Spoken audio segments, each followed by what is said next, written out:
Descarado wins the Caulfield Cup Big 8. American Trevian. Simon O'Donnell knows what it is like to hold his bat in the air at Lord's with 100 against his name.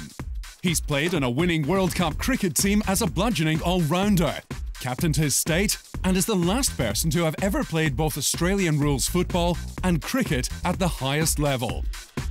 He also knows what it is like to win a Melbourne Cup, or at least to think you have won a Melbourne Cup.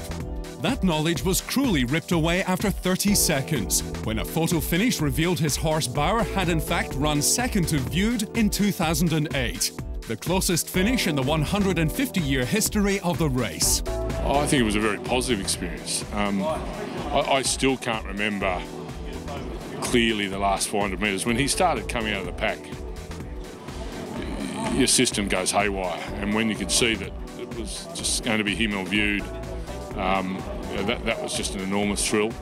Very hard to explain and put words to it, but I'd like to sense it again, and I'd like to sense it a half inch better than I did the last time.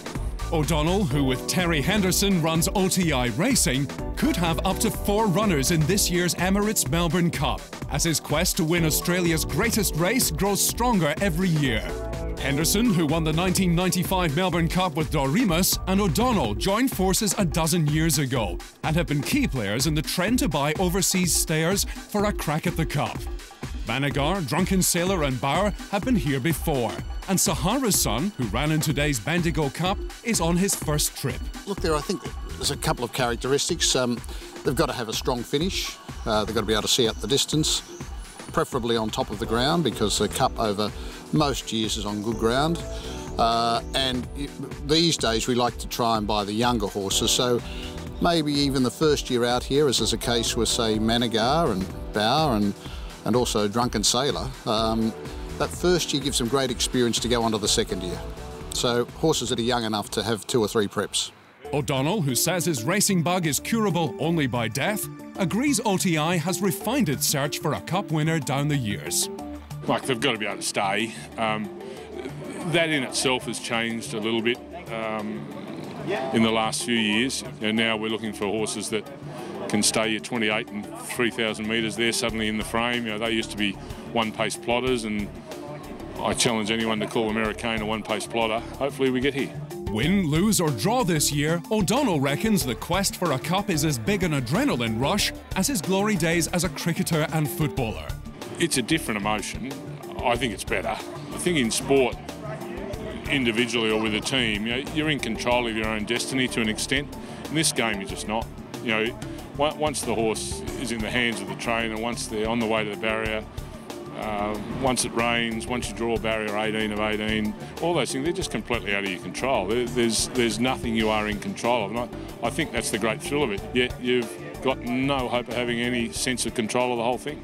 To the Amy Victoria Derby now, and the $1.5 million Blue Riband Classic over 2,500 metres on Saturday took shape at the Carnival's live site at Crown Riverside today with the barrier draw. Favourite Manawanui strengthened his position when trainer Ron Lehman's Derby bowler signalled barrier 8. Manawanui has been one of the revelations of the spring, and Lehman is confident he will handle the distance as well as any other runner. None of them have been over the distance. It's the first time. I feel my horse will settle, and I hope that will make sure he gets to the journey then.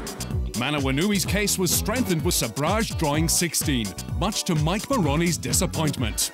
Yeah, you've got to make it a little bit more difficult for Ollie. It's going to be his job now to sort that out, but yeah, it does make it a little bit tougher. And finally, Simon O'Donnell's Cup quest continued with the running of the Jayco Bendigo Cup today, with Sahara's son on trial for a Cup start. The other Cup interest centred on Lloyd Williams' imported stayer At First Sight, who was favourite, and stablemate Tanby. At First Sight is motoring home, but Tamby's 2.5 in front. At First Sight won't peg him back. He's no bridesmaid today. Tamby is going to win the Cup, 1 and 2 lengths. At First Sight second, Western Symbol third. Then Boom and Zoom. They were followed by Olympic Win, Sunset Cafe, Sahara Sun, Back in Black, Innocent Lady, Dream Peddler.